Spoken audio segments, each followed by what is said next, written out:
In the great drama of modern life, we often play a supporting role to a silent, yet powerful protagonist: money.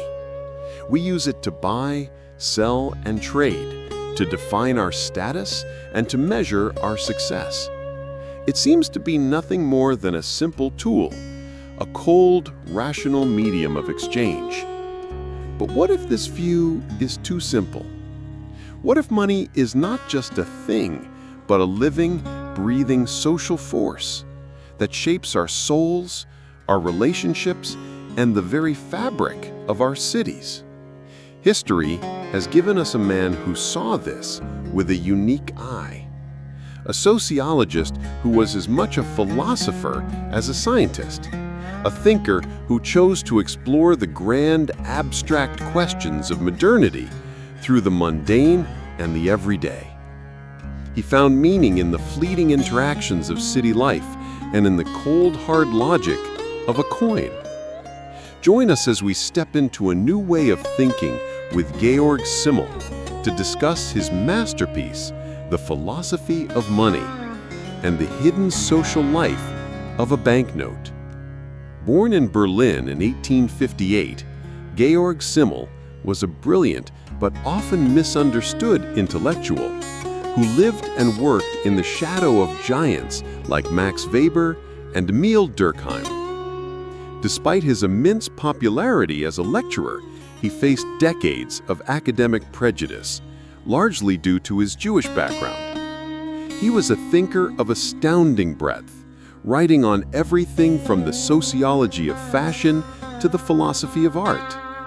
His mind was not a system builder, but a weaver of intricate connections, an analyst of the small, fleeting, yet profound social interactions that make up our lives. His life was a constant struggle for professional recognition, but his ideas, which explored the subtle, often unseen forces of modern life, would find a wide and lasting audience long after his death in 1918. He is now celebrated as one of the founders of sociology and a pioneering thinker on the nature of modernity. Our conversation today will be centered on Georg Simmel's The Philosophy of Money. Published in 1900, this book is not a dry economic treatise, but a deep sociological and philosophical analysis of money. Simmel argues that money is far more than a simple medium of exchange. It is a symbol that shapes our inner and outer lives. It is a force that alienates us from one another, yet it is also a tool that gives us a new kind of freedom and objectivity. In this work, he shows us how money, by reducing all value to a single abstract metric, changes our very psychology and our social relationships. Herr Simmel, welcome. Your book is titled The Philosophy of Money, but you are not an economist. Why did you choose to analyze something so mundane from a sociological perspective? Because money, far from being a simple economic tool, is one of the most powerful and fundamental institutions of modern life. It is the purest and most complete symbol of the human condition. It is not a thing, but a relationship, a symbol of value that we all agree upon. My purpose was to show how this abstract symbol shapes our concrete lives, our feelings, and our social relationships. You argue that money has a powerful effect on our relationships. How does it change them? Money replaces a personal relationship with an impersonal one. In a traditional society, a baker might give you bread because he knows you and trusts you. In a modern society, you give him a coin. The relationship is not based on trust, but on a cold, rational transaction. This can be alienating, but it is also liberating. It allows us to interact with strangers, to move beyond our small social circles, and to have a kind of freedom that was impossible before. You call money a great leveler. What do you mean by this? Money reduces all qualitative differences to a single quantitative one. The work of a great artist and the work of a common laborer are both reduced to a price. The beautiful and the ugly, the sacred and the profane all become commensurable. This gives us a new kind of objectivity, a detached rationality, but it also strips the world of its unique character and its meaning. You are a keen observer of the modern city. How has money shaped the psychology of urban life? The modern city is a place of endless transactions and fleeting, impersonal relationships. The city dweller, to survive, must develop a blasé attitude, a kind of emotional detachment from the chaos and sensory overload. Money is the perfect instrument for this. It allows us to engage in countless interactions without any emotional investment. We are surrounded by people, yet we feel a profound sense of loneliness. What is the relationship between money and freedom? Money gives us a new kind of freedom, the freedom to choose. It is a tool of infinite possibility. I can use money to buy anything from bread to a ticket to Paris. But this freedom is also a source of anxiety. We are constantly faced with a choice, a decision. It gives us a sense of power, but it also makes us feel a greater sense of responsibility for our own happiness. You also speak of the tragedy of culture. What is this? It is the tragedy that the objective world of culture, the vast body of knowledge, art, and technology we have created, grows at a far faster rate than our individual capacity to absorb it.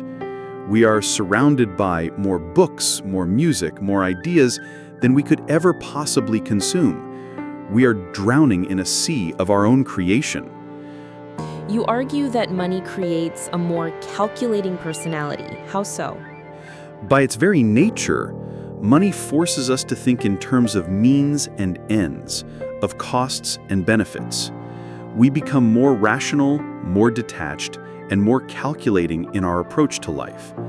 We begin to see every object, every person, every relationship in terms of its monetary value. This makes us more efficient, but also more impersonal. How does money affect our sense of time? Money is a tool for the future. It allows us to trade our present labor for a future good. This makes us more conscious of time, more concerned with planning and with the future. We begin to see our lives not as a series of moments, but as a project to be managed, a set of goals to be achieved. What is the relationship between money and social trust? Money is an expression of social trust. A banknote is nothing but a piece of paper, but we all agree to accept it because we have a trust in the government that issues it and in the society that uses it.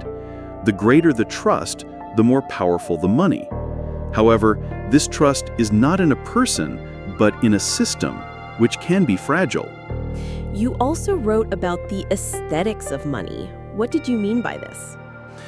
Money has no aesthetic value in itself. It is a symbol of value, but it has no beauty.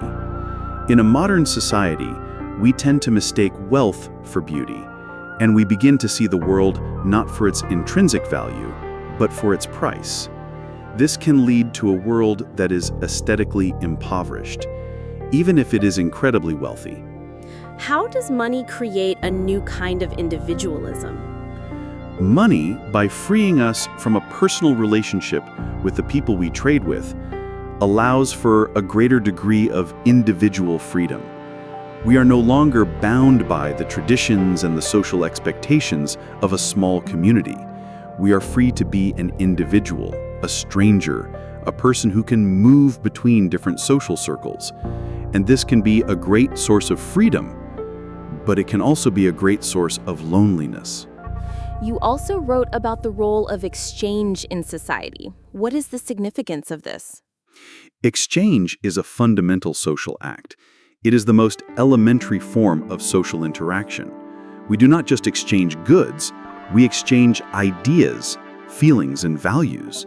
Money is the ultimate form of this exchange, for it is a tool that allows us to exchange everything for everything.